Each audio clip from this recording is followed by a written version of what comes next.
Hey, buena preguntita.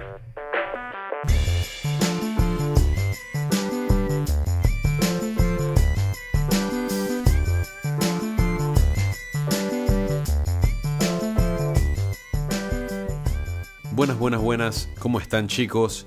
Les saluda Daniel Toby Robles de Buena Pregunta y estoy muy feliz de que nos estén sintonizando el día de hoy. Hoy les traigo una turbo buena preguntita. Es un tema que a mí en lo personal me parece sumamente interesante. Me enteré de este tema hace unos años atrás, ya que uno de mis amigos más cercanos me lo contó. Aprovecho para mandarle un saludo a Fernando. Y pues es un tema que espero que a ustedes les vaya a gustar muchísimo. Hoy vamos a estar hablando del verano que nunca fue, también conocido como el año de la pobreza y mejor aún conocido como 1816, el año que no tuvo verano. Probablemente se pregunten qué es esto y la verdad es que entiendo de dónde viene esa incógnita porque cuando me echaron el cuento de esta vaina yo tampoco tenía idea qué era. De hecho nunca había escuchado al respecto. Sin embargo, es un año que tuvo muchísimo impacto a nivel cultural y más que nada a nivel climático. Ahora, nos vamos a transportar al año 1816. La razón por la cual no hubo verano este año es porque había unas anomalías en el clima global que causaron una disminución en la temperatura. Hacía mucho más frío de lo que usualmente hace. ¿Esto en qué resultó? Resultó en una grave escasez de alimentos en el hemisferio norte. La agricultura se vio afectada a nivel mundial, más específicamente en Europa, sin embargo. No había sol en muchas partes de Europa tampoco. Vamos a entrar a detalle más de eso un poquito más adelante. Pero lo que les quiero contar ahorita mismo viene siendo por qué ocurrió esto. O sea, por qué bajó tanto la temperatura a nivel global. La principal evidencia sugiere que fue una combinación de dos cosas. La primera de ellas viene siendo que ese fue un año donde genuinamente no hacía tanto calor. Hubo una caída en la actividad solar. Ya eso de por sí te enfría la temperatura a nivel mundial. Pero ahora no solamente ocurre esto, sino que también hubo un invierno volcánico, provocado por una serie de importantes erupciones como la del volcán Mayón en Filipinas en 1814, 2 años antes, y también por la erupción del monte Tambora en abril de 1815, en lo que hoy se conoce como Indonesia. En ese momento eran las Indias Orientales. Esta última fue la erupción más grande conocida en los últimos 1300 años hasta ese momento. Entonces, los eventos también, todas estas erupciones, y en combinación con la actividad solar que no hacía tanto calor este año, ocurre justamente en lo que los científicos denominan como la pequeña edad de hielo, que es un enfriamiento global que venía produciéndose periódicamente desde mediados del siglo XIV. Entonces, las consecuencias en todo el planeta fueron desastrosas, ¿no? Ya sabemos por qué ocurrió y por qué bajó tanto las temperaturas, pero bajaron tantos grados que las cosechas a nivel mundial se dañaron por completo. La avena, por ejemplo, se estaba vendiendo 8 veces más cara de lo que realmente se estaba vendiendo. La libra de avena estaba en 96 centavos. Y esto es en 1816. Muchas familias no podían comer. La lluvia también se triplicó en algunas zonas del mundo y nevó demasiado en lugares cercanos al Ecuador, que es algo que no ocurre frecuentemente. En Guatemala, en Honduras, en México estaba nevando ese año. En Massachusetts, en mayo de 2016, iba a decir, en mayo de 1816, hubo tanta nieve que durante todo el año, pero en específico durante estos meses, que es un mes importante en cosecha, que no hubo cosecha anual del todo, y no solamente eso, sino que un mes después, en junio, el 2 de junio para ser honesto, o sea, hubo como una serie de muchas tormentas de nieve, pero el 2 de junio en específico, hubo una tormenta de nieve que fue tan grande que mató alrededor de 2000 y pico de personas. ¿No? Entonces, no solamente eso, sino es que en gran parte de Estados Unidos, en el sur, los ríos y los lagos se estaban congelando. Y esto es algo que genuinamente nunca pasa. y ni hablar en el norte, o sea, en los pocos meses que tienen de verano, ya de por sí estaban totalmente fríos. Europa, por ejemplo, todavía se está recuperando de las guerras napoleónicas. Acordémonos que estamos en 1816. También padece la escasez de comida, pero esto lo que ocasiona es el estallo. El estallo no es una palabra, pero estallaron muchísimos disturbios en Gran Bretaña y en Francia. Y esto ocasionó que se saquearan muchísimos almacenes de grano y panaderías, que ya de por sí también había una escasez en Francia. La peor violencia en Europa y el país que más se vio afectado por el cambio climático en 1816 viene siendo Suiza. Los veranos fueron tan fríos que se formó hielo nuevo en los glaciares, donde el hambre forzó literalmente al gobierno a declarar emergencia nacional no solamente por 1816, sino hasta 1820. Y sí, o sea, el impacto climático fue horrible, pero el impacto cultural también fue importante. ¿Por qué? Porque hubo muchísimas innovaciones que sucedieron durante este tiempo. Mi favorita es la siguiente. Les dejo este cuentón. Chequen esta vaina.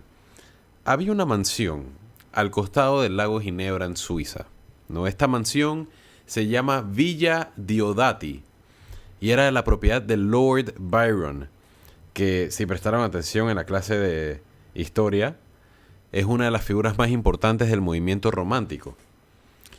Lord Byron era reconocido por llevar una vida bien promiscua y ya para este tiempo, en 1816, era un político y un poeta muy reconocido. Y aparte de esto llevaba el título de Lord, por lo cual gozaba de mucho dinero. Y bueno, el man de vacaciones agarra y va para la Villa Diodati, que ya les dije es en Suiza, y en el entre comillas verano de 1816, entre comillas. El man viaja con John Polidori, que no solamente es su médico personal, sino que también es escritor de obras de teatro y poemas. Tenemos a Lord Byron y a Polidori, ¿no? Por otro lado, también viaja Mary Shelley y Percy Shelley a la villa a pasar unos días ahí como invitados de Lord Byron, ¿no? Entonces tenemos nuestros 4 protagonistas. Ellos llegan a la villa y llegan y están súper cool, pasándola chévere, y de repente el clima se va volviendo sumamente frío y se encuentran que en una situación en la que no pueden salir de la mansión por el terrible clima. Acuérdense que es el verano que nunca salió. Era verano, pero ellos no estaban preparados para este tipo de verano. Por ende, se quedaron en cuarentenados básicamente dentro de la casa.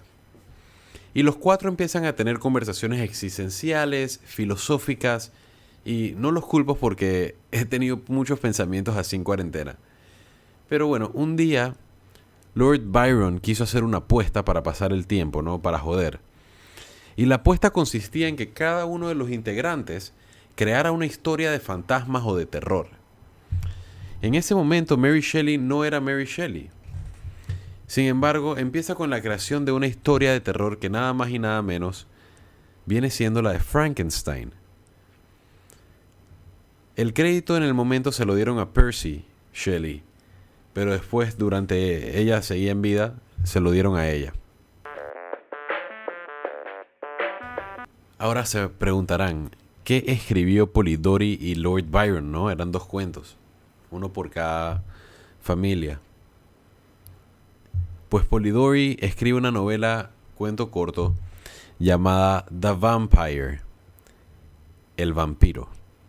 Este cuento del vampiro fue el cuento que utilizó Bram Stoker 80 años después para inspirarse a crear Drácula, una de las novelas de horror más importantes de la historia. Y de hecho no les tengo ni que decir la importancia de Drácula. Pero todo esto sucedió durante el verano de 1816. Entre comillas el verano, ¿no? Porque no hubo verano ese año. En Lago Ginebra, en Suiza. Eso me parece que es un cuento increíble. No sé, 2 de los mejores cuentos de la historia. Frankenstein y Drácula básicamente fueron hechos en el mismo lugar, en el mismo tiempo, por esta situación. no solamente hubo este impacto a nivel cultural, sino también otras cosas como por ejemplo los altos niveles de ceniza en la atmósfera produjeron atardeceres mixtos, no todos eran lindos, pero por el alto nivel de ceniza en la atmósfera, los atardeceres usualmente tenían una tonalidad más oscura, un rojo más potente. Voy a poner una foto en la historia de Instagram para que la vean. Pero esto inspiró muchísimo en las pinturas de Joseph William Turner. Joseph William Turner era uno de los mejores paisajistas y hasta el día de hoy se considera uno de los mejores paisajistas de la historia. Gran parte de sus paisajes fueron pintados durante este plazo de tiempo, de 1816 a 1820-21, donde todavía había cenizas en el cielo, en los atardeceres. Y se dice que se inspiró en muchas de las tonalidades gracias a esto. Finalmente, para cerrar, Karl Drais, reconocido inventor alemán. A esta persona se le acredita, al señor Drais, se le acredita el haber inventado el velocípedo, que es el antecesor de la bicicleta.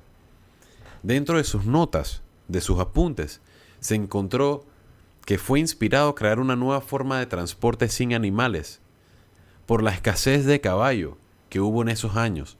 Los caballos estaban muriendo justamente por lo que les dije anteriormente, por la falta de avena. No había alimento para que vivieran y este man dijo, chuchi, brother, vamos a buscar una manera de hacer un tipo de transporte sin la necesidad de animales.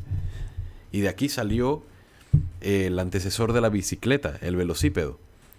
Entonces sí, la verdad es que de alguna manera u otra lo conecto con el hecho de la cuarentena ahora, porque cuántos proyectos, emprendimientos no hemos visto en estos tiempos innovadores, ¿no? O sea, no cosas que ya existían, no, pero innovadores.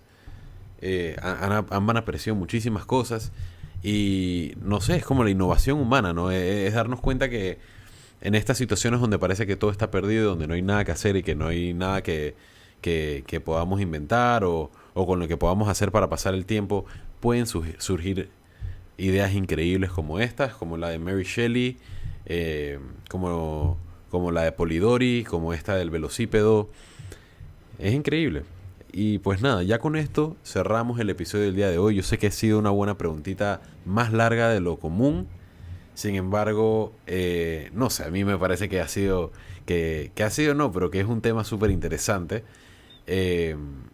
Es chévere tenerlo siempre, dije, presente. Dije, man, 1816. Obviamente es el año que no tuvo verano, ¿no? Y es un buen cuento que echar de vez en cuando.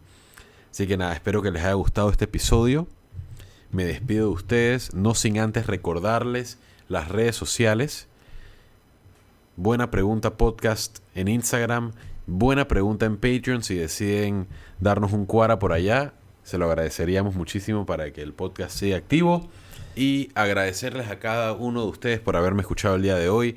Se lo agradezco un millón. Los pelados también se lo agradecen seguramente. Y nada, man, estamos a la orden siempre. Cualquier pregunta que tengan ya saben dónde nos pueden encontrar. Buena Pregunta Podcast en las redes sociales. Ya se los dije, se los vuelvo a repetir por si acaso. Bueno, chao, chao.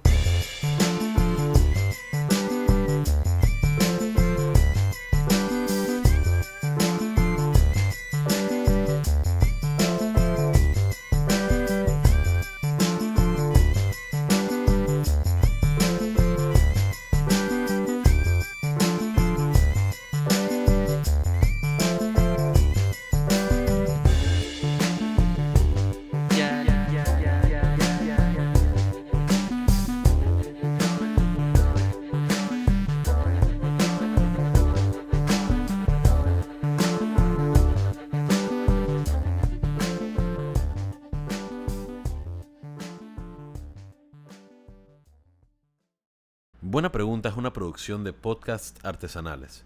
Música a cargo de Alicia Chanis. Si les gustó el podcast, no se olviden de ponernos 5 estrellitas y si quieren contactar al equipo, nos pueden escribir en cualquiera de nuestras redes.